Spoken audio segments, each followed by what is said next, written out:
ഇറാൻ്റെയും ഇസ്രായേലിൻ്റെയും അതുപോലെ അമേരിക്കയുടെയും ഇസ്രായേലിൻ്റെയും പുതിയ വീക്ഷണപ്രകാരം പറയുന്നത് അമേരിക്ക ഒരു ഭാഗത്ത് ചർച്ചയിലൂടെ മുന്നോട്ട് പോകുമ്പം മറുഭാഗത്ത് അമേരിക്കയും ഇസ്രായേലും ചെയ്തു വെച്ച പണി ഒരിറ്റ എണ്ണ പോലും ഇറാൻ്റെതായിട്ടുള്ളത് പുറത്തു പോകരുത്, അതിനുള്ള ഡീലാണ് ഇപ്പം അവർ എഗ്രി ചെയ്തിട്ടുള്ളത്. ട്വിറ്റർ ഹാൻഡിൽ കുറിച്ചിട്ടിരിക്കുന്നത് പ്രകാരം നമുക്ക് പറയാൻ പറ്റുന്നത്, ഇവിടെ നിന്ന് കടന്നു പോകുന്ന ഓരോ എണ്ണ ടാങ്കറുകളും അവരുടെ അമേരിക്കയുടെ നാവികസേനയെ ഉപയോഗിച്ചുകൊണ്ട് പിടിച്ചെടുക്കുകയും അത് ഇസ്രായേലിലേക്കോ അല്ല അമേരിക്കയിലേക്കോ കടത്തുകയും ചെയ്യുക.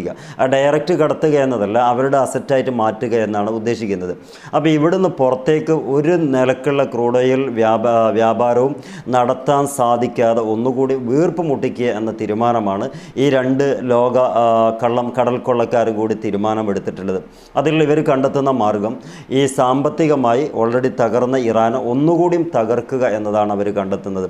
അതോടൊപ്പം തന്നെ ചൈനയുമായിട്ടുള്ള ബന്ധം, ഓയിൽ കച്ചവടമാണ്. അത് വെനിസ്വേലയായിരുന്നു ചൈനയുടെ ഏറ്റവും നമ്പർ 1 ആയിട്ടുള്ള എണ്ണ കൈകാര്യം ചെയ്യുന്ന ഒരു രാജ്യം. ഇതിൽ ചൈനയെ കൂടി തകർക്കുക എന്നൊരു ഉദ്ദേശം കൂടി അമേരിക്കയുടെ ഭാഗത്തുണ്ടെന്ന് മനസ്സിലാക്കാൻ പറ്റും.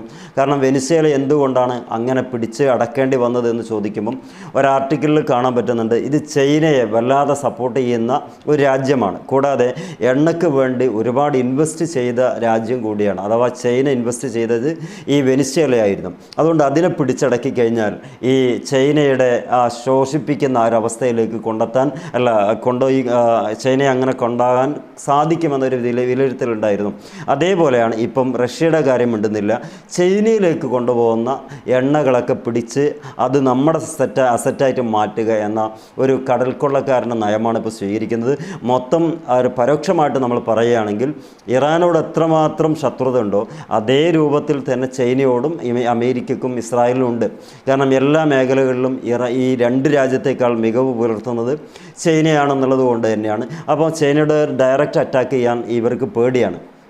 അതിനു പകരമായി അവിടത്തേക്ക് പോകുന്ന എല്ലാ സ്രോതസ്സുകളെയും അടച്ചു കളയുക, എന്നിട്ട് അതിനെ ഒറ്റപ്പെടുത്തുക, കൂടെ ഈ ഇറാനെയും ഒറ്റപ്പെടുത്തുക. ഒരു വെടിക്ക് 2 പക്ഷി എന്ന് പറയുന്ന രീതിക്കാണ് ഇപ്പം ഡീലായിട്ടുള്ളത്. അതിൻ്റെ സ്ക്രീൻഷോട്ട് ഞാൻ വീഡിയോയിൽ വെച്ചിട്ടുണ്ട്. അപ്പോൾ ഈ രീതിക്കാണ് ഒരു ഭാഗത്ത് നടക്കുന്നത്. മറ്റൊരു ഭാഗത്താണെങ്കിൽ ചർച്ച എല്ലാ അർത്ഥത്തിലും ഞാളിത് കീഴ്പ്പെട്ടിരിക്കുന്നു.